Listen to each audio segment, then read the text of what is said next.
All right, our driveway is getting poured. So we're having concrete up to our columns there where our gate will be. And then Booba will be here to finish off the rest of the inside of that area.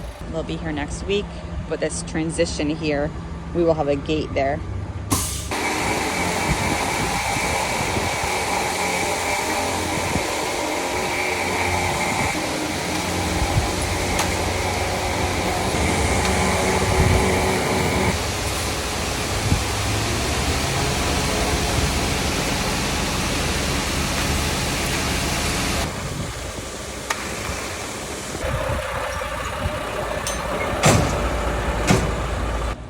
All right, and then right on this side of the driveway, we're gonna have our Doorbell, which is like an intercom system to be able to open the gate. So we have this conduit ran here so that we can have our low voltage ran out to that to be able to connect the Doorbell.